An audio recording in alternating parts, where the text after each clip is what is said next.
एक महिला अपने जीवन में तमाम संघर्ष करने के बाद,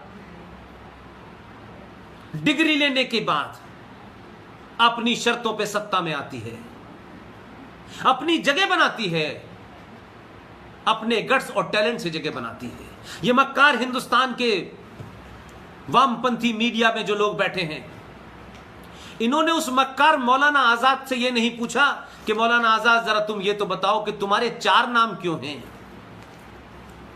यह समय समय पे भारतीय राजनीति के हिसाब से तुमने अपने नामों को कैसे आगे पीछे कर लिया, जरा बताओ कि तुम्हारा पूरा नाम क्या है। और मुझे पूरी उम्मीद है कि इस देश के 99% लोगों को उस मौलाना आजाद जो फ्रॉड भारत का पहला शिक्षा मंत्री था, उसका नाम नहीं पता है। और वो मक्का में पैदा हुआ, भारत में उसका कोई रिश्तेदार नहीं, कोई लेना नहीं, कोई देना नहीं। वो भारत में 1902 में उसके वालिद साहब यहां आते हैं और कलकत्ता में सेटल हो जाते हैं, जहां पावर सेंटर होता है। और वहां से निकलने के बाद आज तक हिंदुस्तान के किसी कॉलेज, किसी स्कूल में नहीं गया। वो कहीं सीबीएसई का सर्टिफिकेट नहीं है, कहीं एनसीईआरटी का किताब का कोई सर्टिफिकेट उसके पास नहीं है। वो आदमी भारत का शिक्षा मंत्री बन जाता है। जब पैदा हुआ तो उसकी मां ने उसका नाम रखा था फिरोज बख्त। जब जवान हुआ तो उसका नाम हो गया मुइनुद्दीन। जब राजनीति में आया तो अबुल कलाम आजाद हो गया।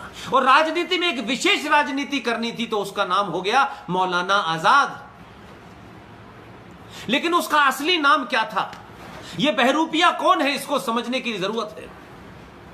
इसका असली नाम था सैयद गुलाम मुइनुद्दीन अहमद बिन खैरुद्दीन अल हुसैनी। यह इसका पूरा नाम है। लेकिन एक महिला अपनी शर्तों पे आई, जीती। इस देश के मीडिया ने कहा यह तो पढ़ी लिखी नहीं है, इसके पास तो डिग्री नहीं है।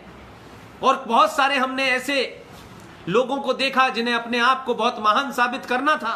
उन्होंने कहा वो भारत की शिक्षा मंत्री, इसके पास तो कोई डिग्री नहीं है।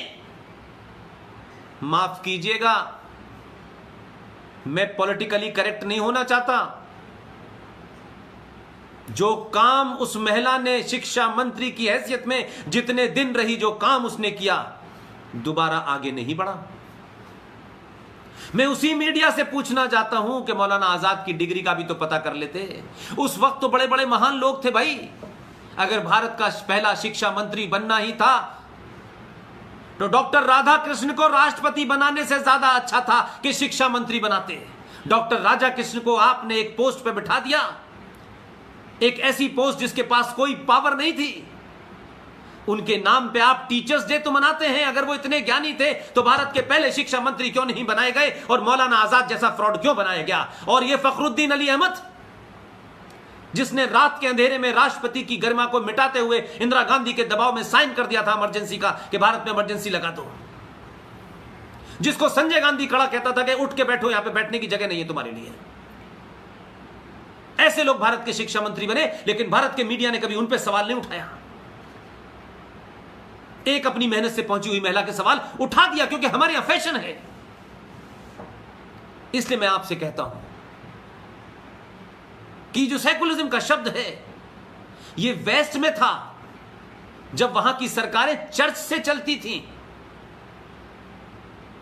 और इसलिए चर्च की दखलंदाजी होती थी। तो कहा गया कि बहुत सारी जगह चर्च की दखलंदाजी ना हो, स्टेट यानी सरकार कहीं किसी दूसरे मजहब या धर्म के लोगों के साथ डिस्क्रिमिनेट न करे, इसलिए सरकार को सेकुलर होना चाहिए। लेकिन भारत के हजारों साल के इतिहास में यह परिकल्पना कभी नहीं रही कि राजा मंदिर से गाइड होता है, पुजारी गाइड होता है, पुजारी से गाइड होता है। इसलिए कंफ्यूजन है। और कंफ्यूजन क्या है? राजा का धर्म क्या है? राजा का धर्म यहां रिलीजन का ट्रांसलेशन नहीं है। इसीलिए मैं शुरू से पिछले 3 साल से चिल्ला चिल्ला के कह रहा हूं कि धर्म और रिलीजन 2 अलग अलग चीजें हैं। राजा का धर्म है अपनी प्रजा का, राजा का धर्म है उसके अधीन, उसके बॉर्डर में रहने वाले लोगों का, सबका एक साथ भला हो, सबके साथ बराबर का न्याय हो। किसी के मजहब, किसी के रंग, किसी की लंबाई, किसी की छोटाई पे राजा डिस्क्रिमिनेट न करे, उसके साथ अन्याय न करे। राजा का धर्म यह था सब बराबर हैं। तब संविधान नहीं था ये। सनातन में हजारों सालों से एक अनरिटन संविधान था, इसलिए राजा का धर्म न हो। इसलिए वेस्ट में यह परिकल्पना हुई कि राजा जो है वो चर्च के इशारे पे सरकार चलाता है, लेकिन भारत में तो कभी यह कल्पना थी नहीं। और आजाद भारत जिसे आप आजाद कहते हैं, जिसमें 19 साल और 16 साल देश के प्रधानमंत्री रहे, उसके बावजूद भी इस देश में 1976 में रात के अंधेरे में किस को आपको जरूरत पड़ी कि भारत को सेकुलर बनाना चाहिए? क्या 1976 से पहले सेकुलर नहीं था भारत? और यहां सेकुलरिज्म का मतलब क्या है? क्या भारत का प्रधानमंत्री कभी देवी देवताओं के वर्णन से, सनातन के वर्णन से फैसला देता है? भारत में एक संविधान है, संविधान सब पे लागू होगा। यह बात अलग है कि इस देश के दलाल नेताओं ने पिछले 70 साल में इस संविधान को कभी लागू नहीं होने दिया। बाबा साहब अंबेडकर जैसे आदमी ने कहा कि रिजर्वेशन 10 साल के लिए होगा, लेकिन वो कह के चले गए, वो जानते थे। लेकिन दलालों ने उस संविधान में उस रिजर्वेशन को बढ़ाए रखा राजनीतिक कारणों से, और अभी तक वो राजनीतिक कारण समाप्त नहीं हो रहे। इसी संविधान में 100 से ऊपर संशोधन कर दिए राजनीतिक कारणों से, राष्ट्र को बचाने के लिए नहीं किए। इसलिए सन 1976 में आपको लगा कि भारत के संविधान के अंदर सेकुलरिज्म शब्द जोड़ दिया जाए, तो आपने जोड़ दिया। किसके लिए जोड़ा? क्यों जोड़ा?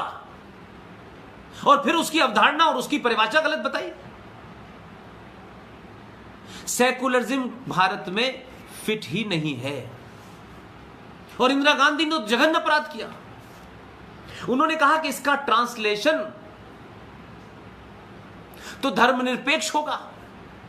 जाने माने दुनिया के बहुत बड़े विद्वान, जिनका बेटा आज आप देख रहे हैं वो कैसे कुकर्म करता है, सुप्रीम कोर्ट में बैठ करके कैसे महिलाओं को जज बनाता है, यह बात अलग है कि उसकी नालायक औलाद है, लेकिन वो साहब हैं, मैं उन्हें जानता था, अब नहीं रहे, लेकिन बहुत ईमानदार और बहुत महान लोग थे। उनका नाम था एल.एम. सिंघवी। इंदिरा गांधी ने उन्हें बुलाया और कहा कि आप बताइए कि धर्मनिरपेक्षता, इस सेकुलरिज्म की हिंदी में परिभाषा क्या होगी। उन्होंने अपने ज्ञान से तमाम तथ्यों के आधार पर 15 दिन के अंदर कहा कि संविधान के में आप सेकुलर शब्द अगर जोड़ती हैं तो यह गलत होगा, और सेकुलरिज्म शब्द का अर्थ है पंथ निरपेक्ष। इंदिरा गांधी नहीं मानी, क्योंकि वो किसी एजेंडे पे थी, क्योंकि उनका एजेंडा कुछ और था। उनके एजेंडे में रूस की केजीबी के जो दलाल भारत के पार्लियामेंट में बैठे थे, उनको संतुष्ट करना था। इसलिए सेकुलरिज्म और सोशलिज्म शब्द किन हालात में डाला गया, इसको जानने के लिए हमारे मित्र, बेहतरीन इंसान और बहुत बड़ा काम कर रहे हैं। बहुत कम मर्द देखे हैं मैंने फिल्म इंडस्ट्री में जो हजारों करोड़ों की अपनी संपत्ति छोड़ करके, हजारों करोड़ों का अपना स्टेटस छोड़ करके, एक साधारण जीवन रह करके सनातन को स्थापित करने में वो और उनकी पत्नी दिन रात लगे हैं। उनका नाम है विवेक अग्निहोत्री। आप जाएं और उनकी फिल्म ताशकंद फाइल देखें तो आपको पता चलेगा कि उस वक्त भारत की पार्लियामेंट की स्थिति क्या थी। लेकिन धर्मनिरपेक्ष इसलिए बनाया गया, हिंदुओं को समझाया गया कि तुम्हें धर्मनिरपेक्ष रहना है, लिहाजा तुम्हें कोई पूजा पद्धति नहीं इस्तेमाल करनी है। तुम जैसे ही चिल्ला चिल्ला के पूजा पद्धति की बात करोगे तो तुम धर्मनिरपेक्षता के खिलाफ काम करोगे। और धर्म का अर्थ, रिलीजन का ट्रांसलेशन कर दिया गया धर्म। रिलीजन का ट्रांसलेशन धर्म नहीं हो सकता, इसलिए हम कंफ्यूज हैं। और फिर आगे बढ़ाया गया सारे धर्म बराबर है, धर्म एक ही है। मजहब आते हैं जाते हैं, उनकी कोई किताब होती है, उसका जन्म होता है, उसका कोई पैगंबर होता है, धर्म का कोई जन्मदिन होता है, धर्म के किसी मरने की तय भी हो जाता है कि इतने साल के बाद यौम कयामत आएगी। तो सवाल यह होता है कि जो पैदा हुआ है वो मरा है, यह पृथ्वी का नियम है। धर्म इस सृष्टि के साथ पैदा हुआ है, यह सृष्टि जब तक रहेगी तब तक धर्म रहेगा। उस वक्त से लेकर के और आज से बाद अरबों साल तक, करोड़ों साल तक, जब तक यह सृष्टि है, सिर्फ एक ही धर्म था, एक ही है, एक ही रहेगा, उसका नाम है सनातन। सनातन किसी पूजा पद्धति का नाम नहीं है, सनातन शुद्ध साइंस है, विज्ञान है। इसलिए जब हम ये कहते हैं सारे धर्म बराबर हैं, तो जाने अनजाने हम गधे और घोड़ों को एक साथ खड़ा करते हैं।